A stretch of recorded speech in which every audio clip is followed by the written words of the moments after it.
Hola, un saludo en Jesús Buen Pastor para todos ustedes. Una gran alegría poder comunicarme por este medio y compartir en esta ocasión un retiro, un micro retiro de Adviento.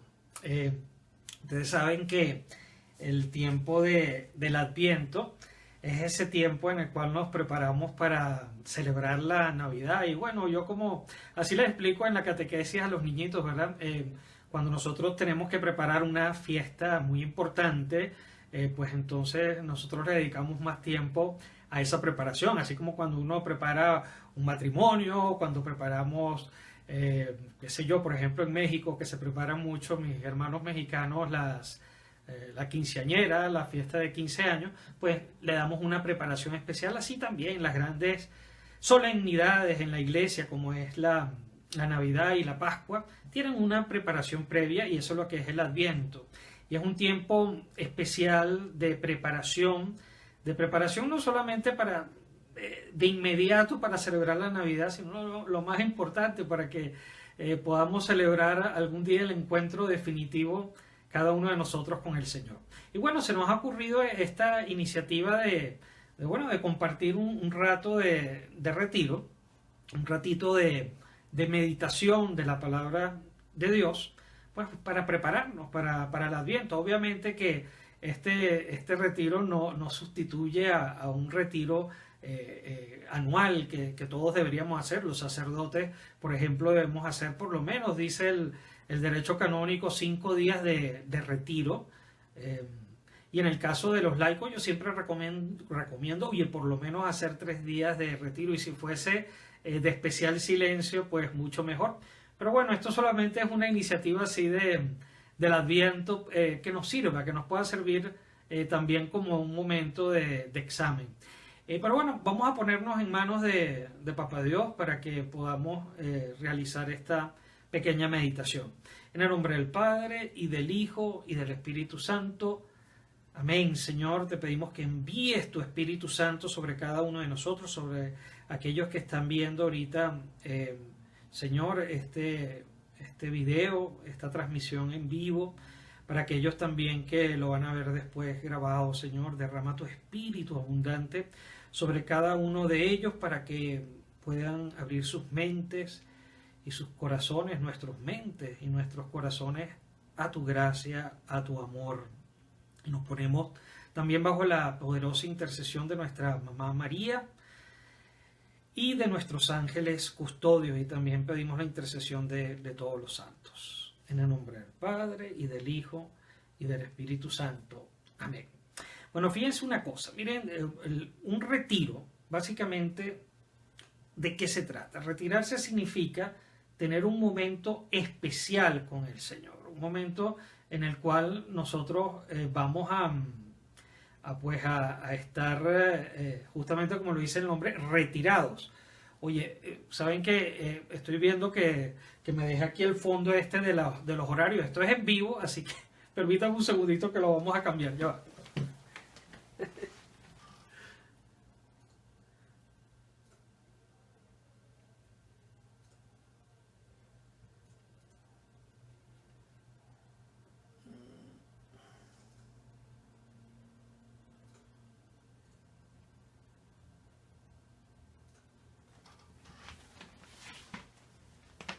Bueno, disculpen, esto es para que vean que es totalmente en vivo lo que estamos haciendo. Ahora sí, ahí tenemos a nuestra mamita María embarazada, nuestra patrona, la patrona de los no nacidos, emperatriz de América, nuestra mamita María, la madre de Jesús, la embarazada. La mejor imagen que yo creo que podemos ahí compartir como preparación, así como ella se preparó para el nacimiento de Jesús, pues también nosotros nos preparemos. Y claro que, como a mí me gusta siempre recordar, la Navidad comenzó de alguna manera en la Anunciación. El 25 de marzo ya el Señor comenzó a crecer en el vientre y lo que celebramos es que va a nacer, pero Él ya estaba presente desde el momento de la concepción. Bueno, les decía yo que retiro se trata de retirarse para tener un momento especial con el Señor. Y fíjense qué importante es esto. ¿Para qué se necesita estos momentos de retiro? Porque nosotros, de ordinario, en nuestra vida normal, en nuestra oración diaria, no tenemos tiempo suficiente para dedicarnos solamente al Señor, sin ningún otro tipo de distracción, y de manera especial, no solamente para orar, sino también como un momento para hacer examen para nosotros, cuando un buen retiro no nos deja igual. Un buen retiro, siempre el Espíritu Santo, si nos abrimos a la gracia del Espíritu Santo, Él siempre quiere actuar y transformar y ayudarnos a transformar nuestra vida. Si nos abrimos a su gracia, pues en todo retiro el Señor actúa. Entonces es un momento para que nosotros nos analicemos de manera especial, porque a veces por la inercia de la vida podemos creer que estamos viviendo según la voluntad de Dios y resulta que no lo estamos, o que no lo estamos suficientemente bien, o que estamos estancados en la vida espiritual, que es lo mismo que echar para atrás. Entonces siempre es un momento de retiro, es fundamental, y por eso de manera especial la Iglesia nos invita en el tiempo de Adviento o en el tiempo de Cuaresma a poder tener esos días especiales de retiro, ¿no? Entonces, fíjense, a mí me gusta siempre cuando Papá Dios me regala dar un retiro, comenzar con esta idea. Fíjense una cosa. Allá en Washington, D.C., nosotros tenemos una casa. Nosotros somos los sacerdotes operarios diocesanos del Sagrado Corazón de Jesús, una asociación sacerdotal de derecho pontificio. Pero el punto que les quiero contar que nuestra casa, la casa que tenemos en Washington, D.C., yo me recuerdo, yo estuve sirviendo en los Estados Unidos 9 años, y el primer año que yo llegué allá, yo recuerdo que a mí me impresionó mucho, porque allá en nuestra casa, el Santísimo, la capilla nuestra, está en el sótano de la casa. Entonces yo recuerdo que al principio a mí me molestaba un poco aquello, ¿no? Porque yo decía, ¿cómo puede ser que el Señor esté ahí en el sótano de la casa? Porque bueno, ustedes saben que los sótanos y también, bueno, los áticos, de ordinario, por ejemplo, aquí en Venezuela, en Caracas, nosotros no solemos tener sótanos, pero allá es muy normal en los Estados Unidos, por lo menos en esa zona metropolitana de Washington, D.C., Maryland, Virginia, es muy normal que las casas tengan sótano y tengan ático. Pero entonces yo después, meditando con el Señor, Dios decía, claro, es que el Señor es así, al Señor le gusta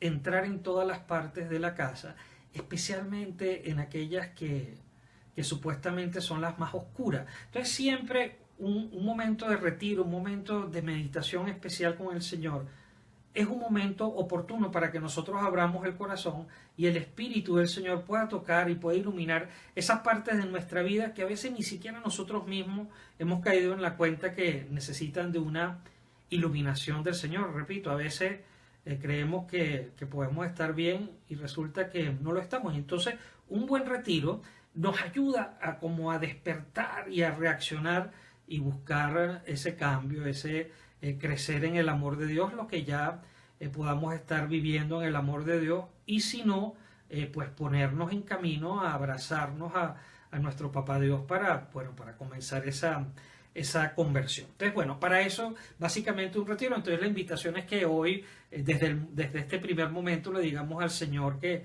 nos ayude a abrir, ¿verdad? A ver cuáles son esos sótanos que tenemos en nuestro corazón, que no hemos dejado entrar la gracia y la luz del Señor, cuáles son esos áticos ahí oscuros que no hemos dejado entrar al Señor, para que el Señor nos ayude a través de su Espíritu a tocar esos lugares y a iluminar esos lugares que en nuestro corazón necesitan de su gracia, necesitan de su amor. Entonces, miren, yo lo que les quiero proponer en este retiro es que meditemos la parábola del hijo pródigo. La parábola del hijo pródigo, pero de manera pausada. Es decir, yo voy a ir leyendo algunos de los versículos, los voy leyendo poquito a poco y se los voy comentando. Lo importante, y ojalá que tengan tiempo para hacerlo, si no es hoy o en otro momento, ojalá que pudiese ser hoy, que después de este rato de meditación, pues entonces ustedes puedan dedicarse a estar en oración con el Señor por lo menos unos 45 minutos. A mí me gusta mucho. Yo siempre le digo a la gente cuando me ha tocado el Señor, me ha usado como instrumento para dar retiros, que el director del retiro espiritual siempre es el Espíritu Santo, ¿no? Y por eso a mí me gusta mucho subrayar que lo que yo digo, lo que yo comento, solamente son como puntos de meditación que pueden servir o no pueden servir. Lo más importante realmente es lo que pasa después de estos puntos de meditación que yo les voy a dar, y es lo que ustedes van a hacer a solas con el Señor, a solas con el texto, meditando el texto, ustedes directamente con el Señor, ayudados de algunas preguntitas que yo les voy a dejar al final. Y eso le estamos pidiendo pues la intercesión de nuestra Madre, de nuestros ángeles custodios, sirva, repito, para que este Adviento no sea un Adviento más en nuestra vida. Entonces, bueno, vamos a comenzar. Si quieren, buscan ahí su Biblia, es el Evangelio de San Lucas, el capítulo 15, versículos del 11 al 32. Entonces, repito, yo voy a ir leyendo y voy a ir comentando poquito a poco. Entonces dice así: Jesús contó esto también. Un hombre tenía 2 hijos. El más joven le dijo a su padre: Padre, dame la parte de la herencia que me toca. Así comienza la historia. Es una historia muy sencillita, ¿verdad? Es un papá. Algunos llaman, como les decía al principio, la parábola del hijo pródigo, es como normalmente le llaman. Hoy por hoy también muchos le llaman la parábola del Padre misericordioso, y otros le llaman la parábola del Padre misericordioso y sus 2 hijos. Y es que desde el principio es importante que notemos eso. Son 2 hijos, no solamente es el hijo pródigo. Entonces, fíjense, la historia es muy sencilla. Es el papá, son 2 hijos, y uno de los hijos le pide la herencia a su papá. Ahora, imagínense ustedes, esto pareciera algo sencillo, pero imagínense en la oscuridad en que estaba este muchacho, que estando su papá vivo, ya le pide que le dé la parte de su herencia. Casi cuando una persona hace eso, casi que desearle la muerte a su papá, ¿no? Entonces, digo, para que veamos desde el principio cómo puede el corazón oscurecerse. Seguimos. Dice lo que a esa petición, lo que respondió el padre. Fíjense lo que dice el padre. El padre dice: entonces el padre repartió los bienes entre ellos. Entonces el padre repartió los bienes entre ellos. Y lo primero que les voy a contar es algo que yo creo que es muy significativo. A mí me tocó mucho el corazón en su momento. Yo tuve la bendición de hacer unos ejercicios espirituales de un mes en Loyola, España, cuando Papá Dios me regaló, mis papás me regalaron de aniversario ir a celebrar estos ejercicios espirituales allá. Por cierto, que Dios mediante, el año que viene se cumplen 10 años de aquel momento. Fue un momento muy especial. Y yo recuerdo que cuando el padre Tony Alcalá, que era el jesuita que estaba dirigiendo este retiro, comentó de la parábola del hijo pródigo, él dijo algo muy interesante, ¿no? Él decía que él había hecho un estudio, porque él también es profesor de Cristología, y él decía que él había hecho un estudio a profundidad de este tema, pero que siempre había preguntado a grupos de estudiantes, a grupos de retiro, de que a quién repartió el padre los bienes, ¿no? Y que siempre la mayoría de la gente decía que al hijo pródigo, al hijo que se va, ¿no? Y en realidad no. Desde el principio es bueno que notemos, porque este dato es importantísimo, porque esta parábola de manera muy especial está dedicada a los fariseos. Y después, más adelante, vamos a entender por qué. Entonces, desde el principio, entendamos que Jesús le repartió los bienes a los dos. El Padre le repartió los bienes a los dos. Una cosa es que así como el Señor es generoso, ¿verdad? El Padre es generoso con estos dos hijos. También con nosotros, Papá Dios nos ha dado todo. Dice que le repartió sus bienes, le dio todo a los muchachos. También a nosotros, Papá Dios nos ha dado todo. Bueno, se dio a sí mismo en el Señor. No hay regalo más grande, no hay despojo más grande que darse a sí mismo. Y eso fue justamente lo que hizo Papá Dios con nosotros. Nos ha entregado a su propio Hijo y con él la gracia para ser hijos en Jesús. Nos lo dio todo, se nos dio a sí mismo. Este es un misterio de amor que es insondable. Pero continuemos con el texto. Dice, fíjense lo que pasó. Pocos días después, el hijo menor vendió su parte de la propiedad y con ese dinero se fue lejos a otro país donde todo lo derrochó llevando una vida desenfrenada. Pero cuando ya se lo había gastado todo, hubo una gran escasez de comida en aquel país y él comenzó a pasar hambre. Entonces, fíjense una cosa, es importante, fíjense que dice que él vendió su propiedad, ¿no? Esto, así como cuando le pidió la herencia al principio, todo esto se va concatenando, es doloroso, ¿no? Porque además entonces, para Israel, para nuestro pueblo, a veces ya no, muchas veces no es tan importante, pero la tierra del padre es algo fundamental. Entonces, que aquel muchacho vendiera la propiedad que le había dado el padre, su parte, era algo que era muy doloroso y sigue siendo, es un símbolo de esa separación, de esa lejanía que estaba teniendo con el padre. Luego nos dice que, bueno, que además gastó aquello en una vida desenfrenada. Todos estos son símbolos del pecado, de la vida del pecado. Y aquí es bueno que nosotros siempre, digamos, detenernos a pensar, pues la vida también que nosotros, cada uno, estamos llevando, ¿no? Nosotros, para pecar, tenemos que recordar que tienen que cumplirse tres cosas. Uno, que lo que vamos a hacer, dejar de hacer o pensar, sea en contra del amor de Dios y del amor al prójimo, que está objetivizado, que está de manera objetiva en los 10 mandamientos. Luego, que no tengamos duda de que lo que vamos a hacer va en contra de los 10 mandamientos y que, yendo en contra de los 10 mandamientos, no teniendo duda, además lo hagamos con conciencia plena. Ese es digamos, el itinerario del pecado.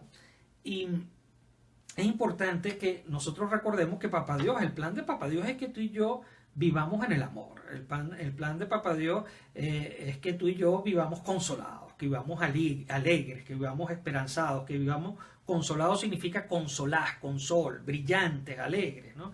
Ese es el plan de Papá Dios. Y claro, para vivir así, de ordinario, a menos que estemos en una prueba, pero de ordinario, pues se vive en comunión con Dios. Tenemos que estar en comunión con Papá Dios, cercanos a Papá Dios, con el Señor, viviendo en cada uno de nuestros corazones, para poder experimentar de esa manera pues el amor de Dios en nuestra vida, para poder estar en comunión con Dios.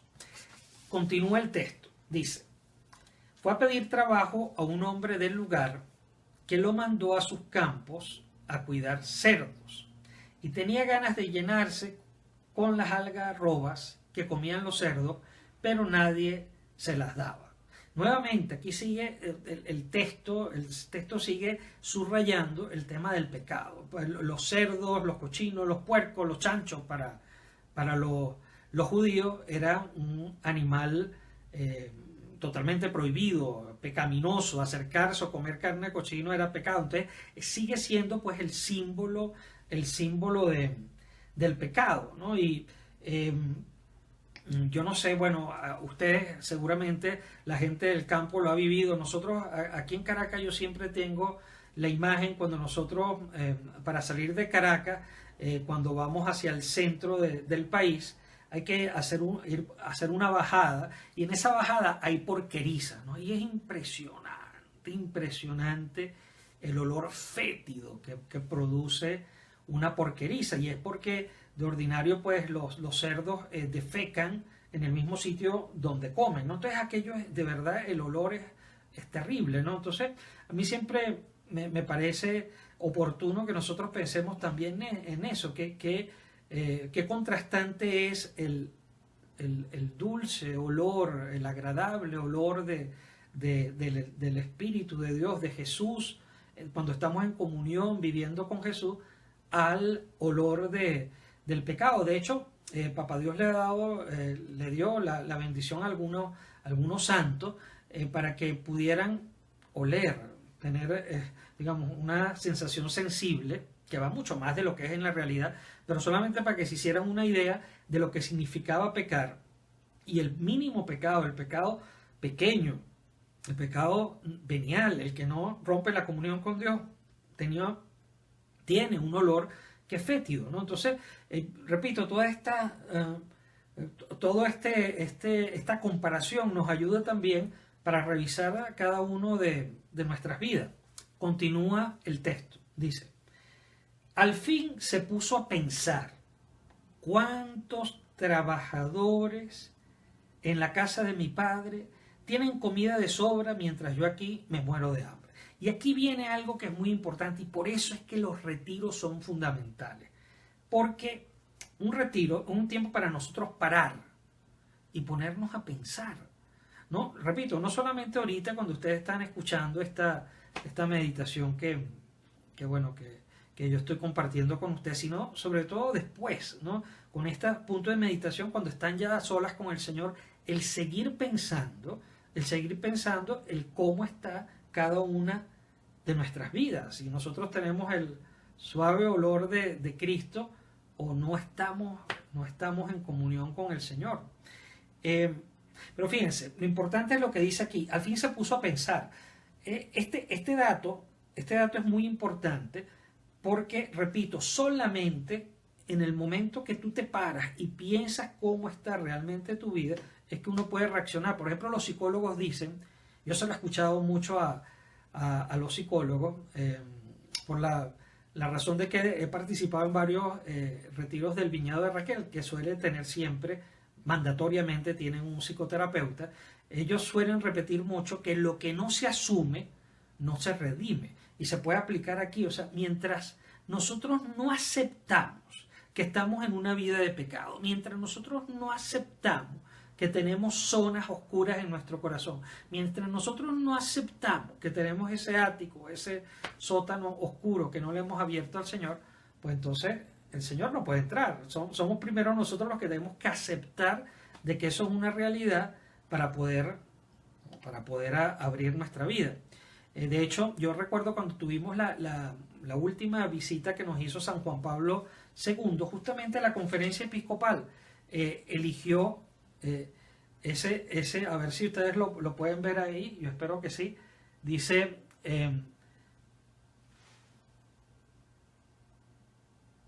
a ver,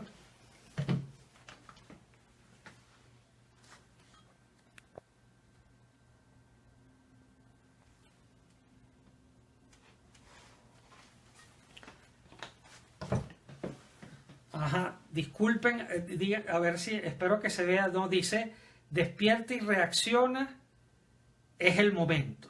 Despierta y reacciona, es el momento, ¿no?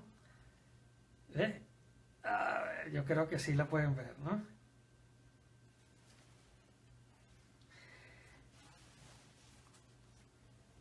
Entonces, de lo que se trata es de eso, ¿no? El retiro nos ayuda también a que nosotros despertemos y reaccionemos sobre la vida que estamos viviendo, para que podamos hacer ese cambio que el Señor quiere. Ahí comienza, la gracia de Dios comienza a actuar cuando nosotros nos paramos a reflexionar en el estilo de vida que estamos teniendo, ¿no?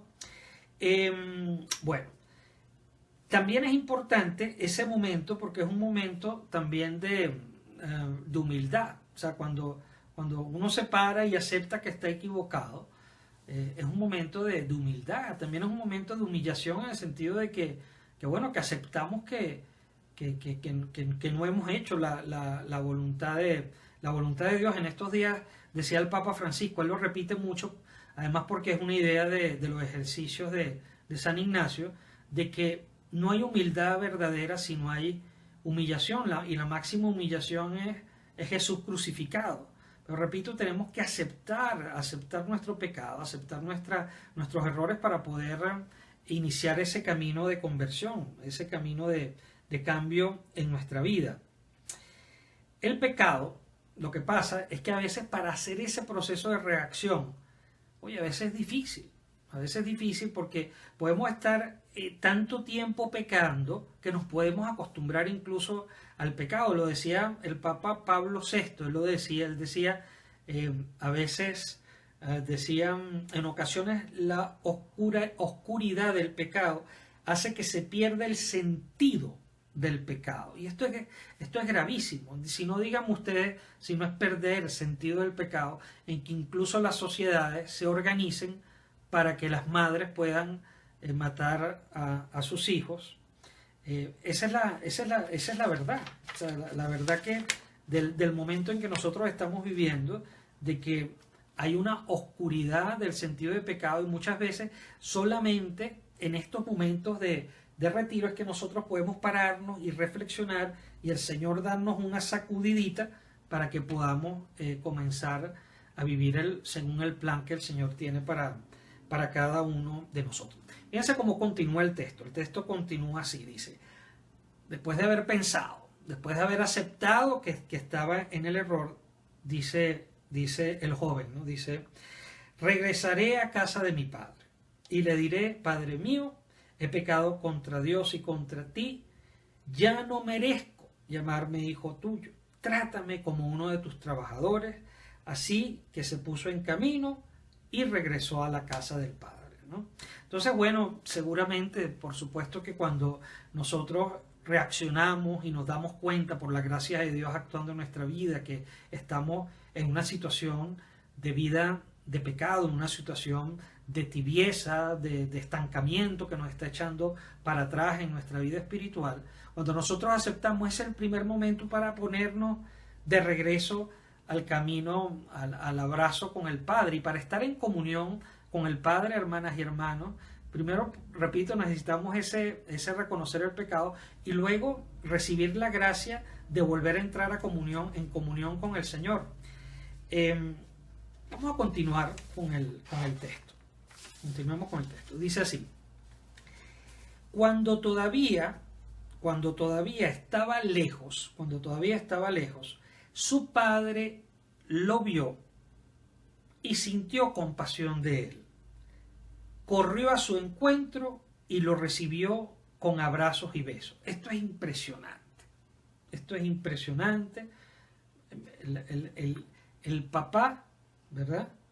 Dice que lo vio a lo lejos. Qué bonito. O sea, este signo es muy hermoso porque nuestro papá Dios siempre sigue siendo papá de cada uno de nosotros, incluso cuando estamos en lo peor de la vida de pecado que podamos haber hecho o que estemos actualmente haciendo.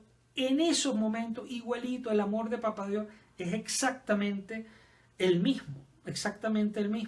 Y por eso es ese signo hermoso que, a pesar de que estaba lejos, el Padre lo sigue viendo. Y así a cada uno de nosotros. Claro que el Padre lo que quiere, el plan del Papá Dios no es que estemos lejos de Él. El plan de Papá Dios es que estemos abrazados a Él. Y qué bonito, ¿verdad? Ese es el símbolo también, el abrazo. Dice: corrió a su encuentro y lo recibió con abrazos y besos. Es el Padre el que va allá al encuentro. Dice que lo abrazó y lo llenó de besos. ¿Qué Padre? Así nos quiere Papá Dios a cada uno de nosotros, a ti y a mí, ¿no? Y no importa lo que nosotros hayamos hecho, incluso lo que estemos haciendo, siempre y cuando reconozcamos que estamos en el error y busquemos otra vez la comunión. Ese es el plan de Dios. Miren, no hay pecado grande que el Señor no pueda perdonar. El único pecado que Él no puede perdonar es el que cuando uno se cierra a la gracia del Señor, que es ese pecado que llama a la Escritura el pecado contra el Espíritu Santo, es decir, que no me da la gana y no quiero abrirme a la gracia de Dios. Bueno, ahí claro, ese pecado no lo puede perdonar el Señor, pero el resto, todos los pecados, incluso uno de los más dolorosos, los más terribles pecados que pueda cometerse, que es el aborto, la mamá que atenta con la vida de su bebé, incluso ese pecado también es perdonado por Dios.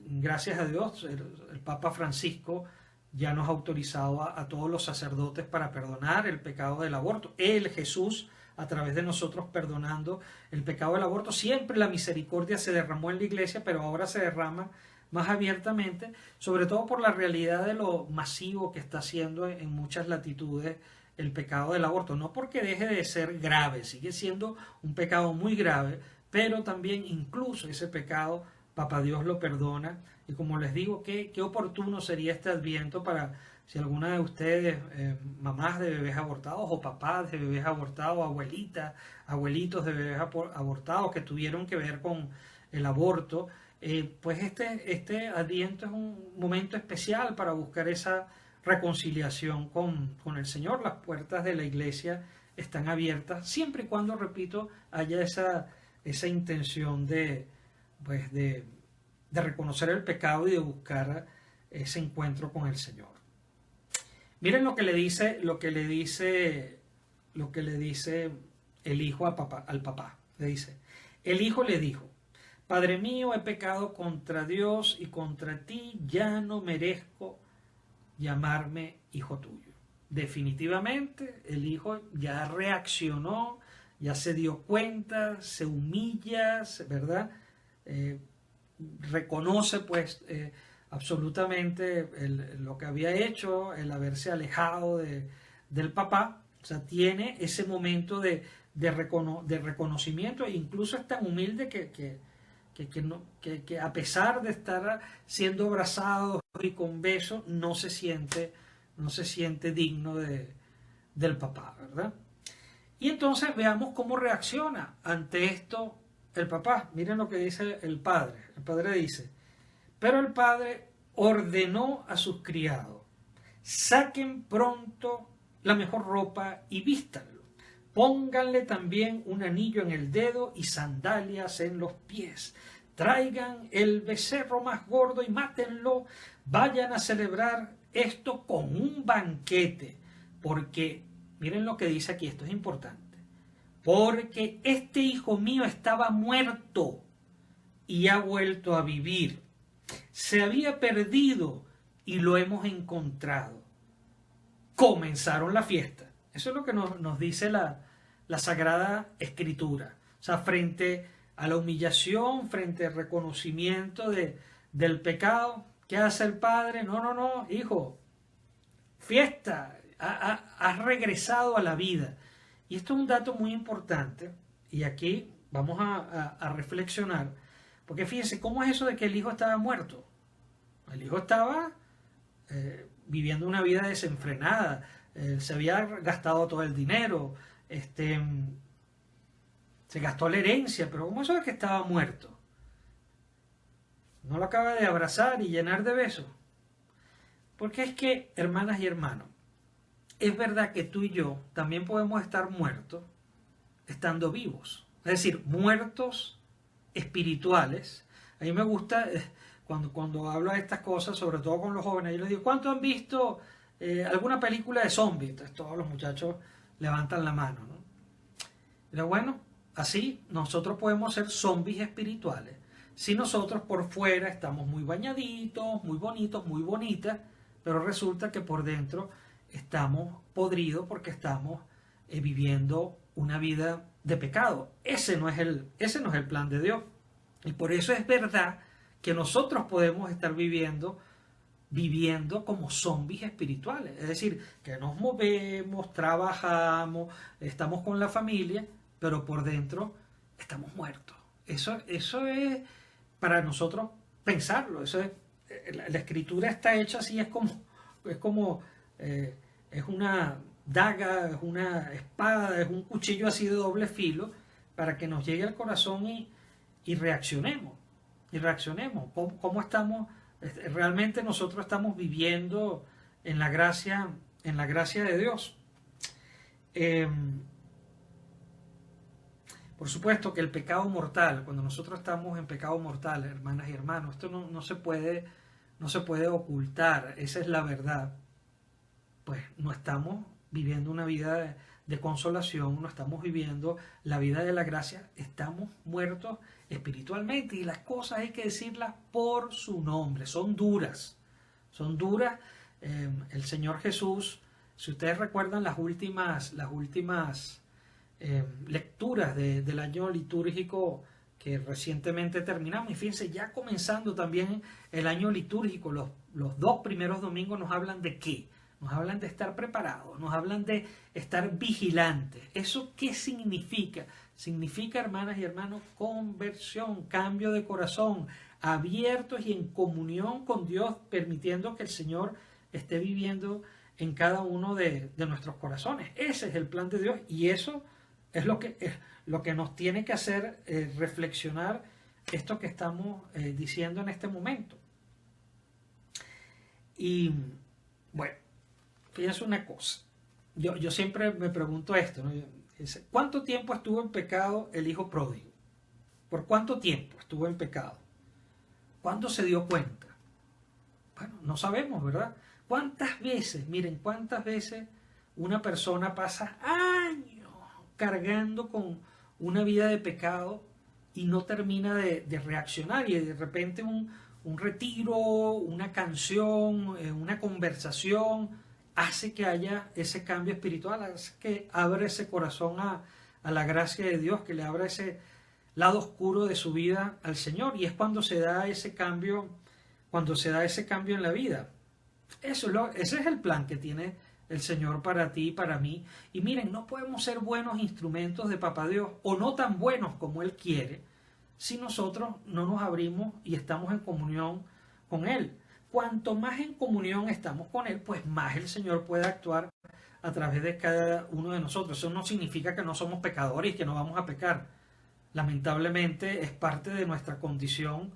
Digo porque, bueno, lamentable porque lo sabroso va a ser cuando estemos ya ahí, donde no haya pecado, que va a ser en la presencia total con el Señor. Pero mientras estemos aquí vamos a pecar. Pero hermano, lo que no es el plan de Papá Dios, es como dice el Papa Francisco, pecadores todos, pero corruptos no. Corruptos, ¿quién es el corrupto? El corrupto es el que se sabe que está en pecado y no se abre la gracia, no reacciona y no busca ese encuentro con el Señor. Ese es el plan que tiene Papá Dios contigo y conmigo, ¿verdad? Que bueno, que si estamos viviendo en la gracia de Dios, aumentar esa gracia en nuestra vida. Y si no estamos viviendo en la gracia de Dios, no estamos en comunión con Dios, pues buscar ese encuentro para que entonces podamos ser un mejor instrumento en manos de Papá Dios.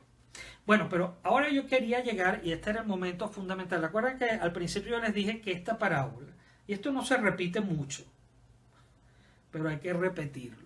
Esta parábola está especialmente dedicada, así como la del publicano que reza en el templo, ¿se acuerdan? El publicano y el pecador en el templo. Están dedicadas a los fariseos.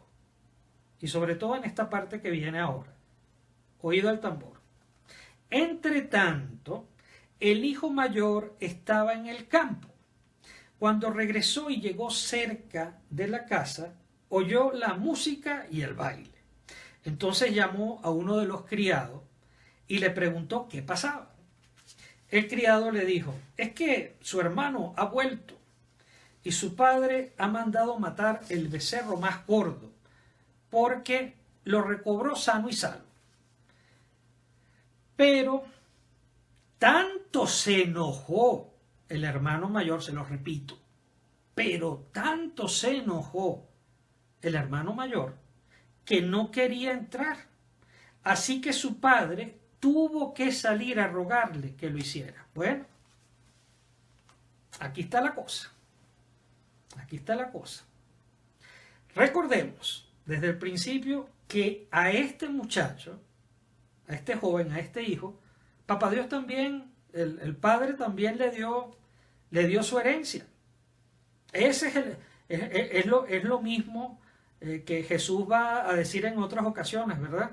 Y el muchacho el muchacho después se va a quejar, ¿no? Se va a quejar con el padre de que, bueno, que él es el que se porta bien. Vamos a leerlo. Dice, le dijo a su padre, tú sabes cuántos años te he servido sin desobedecerte nunca y jamás me has dado ni siquiera un cabrito para tener una comida con mis amigos.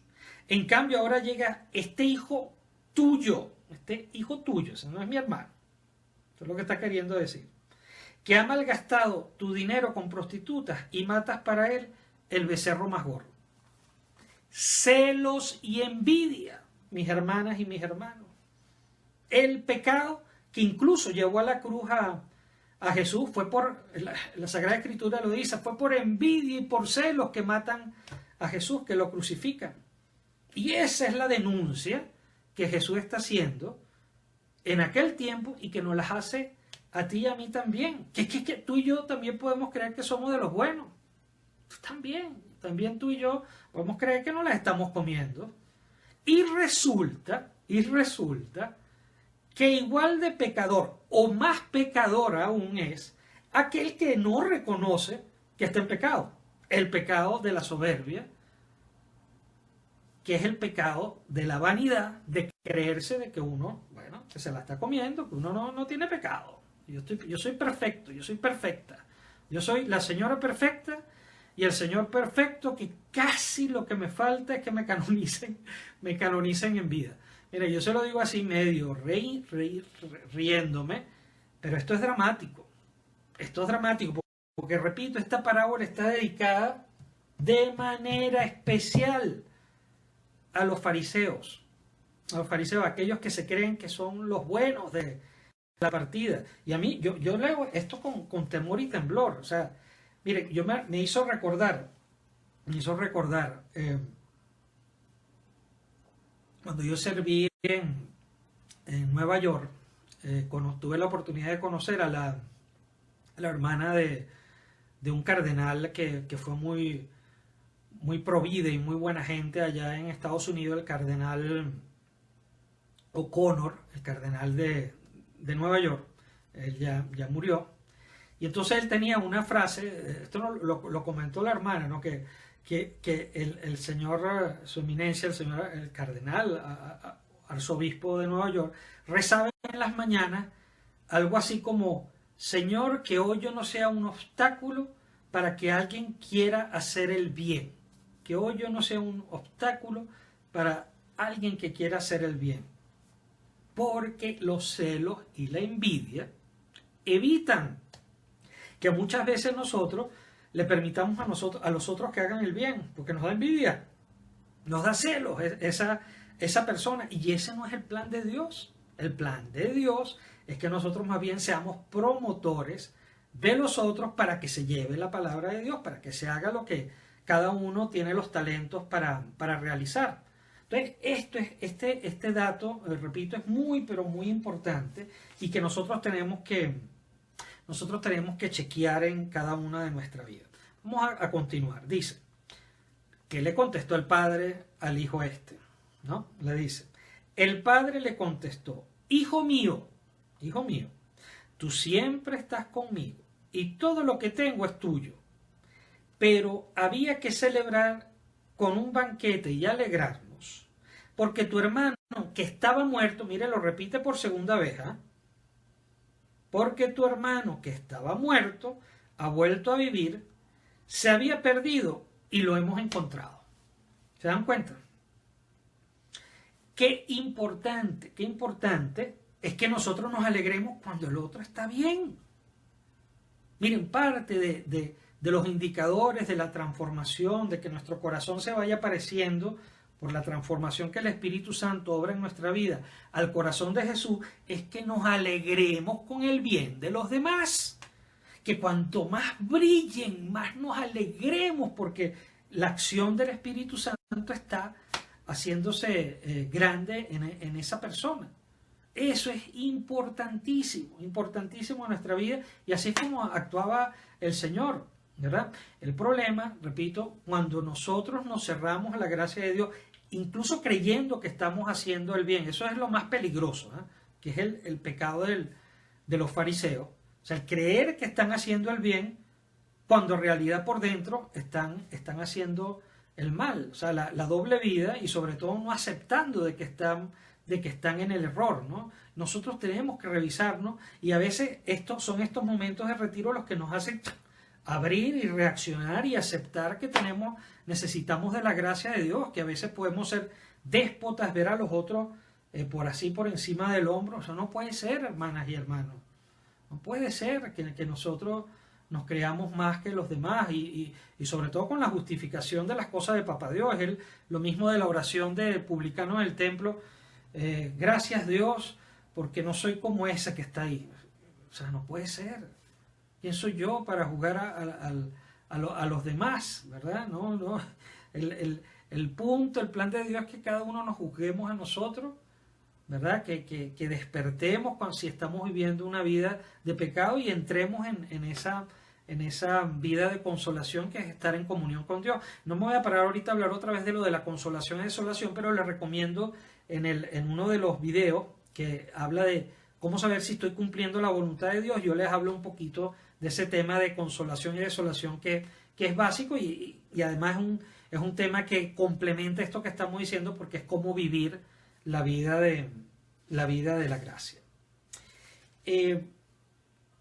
Bueno, entonces, yo lo que les propongo en este momento es que ojalá que puedan tener un tiempito para entonces reflexionar de estas cosas que hemos conversado. Yo les voy a dejar algunas preguntitas por si les sirve y luego voy a ver si ustedes dejaron algún comentario ahí que pueda yo leer ahorita en vivo, si no yo los puedo responder también después.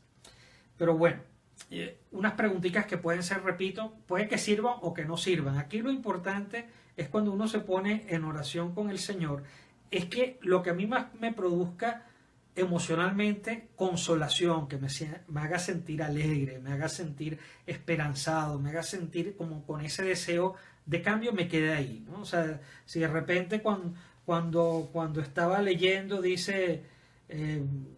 cuando estaba leyendo una de las partes cuando dice que lo abrazó y lo llenó de besos, yo me siento ahí muy alegre, muy consolado, me quedo ahí pensando y dando gracias a Papá Dios. Pero yo les voy a dar algunas actividades para que ustedes hagan que también ayudan mucho. Por ejemplo, yo les sugiero que hagan una listica. Esto es muy importante porque a veces no caemos en la cuenta de la cantidad de gracias que Papá Dios nos ha dado en nuestra vida. Que hagan una lista de por lo menos 50 cosas de las cuales ustedes tienen que darle gracias a Papá Dios. Sí, son 50, no 20.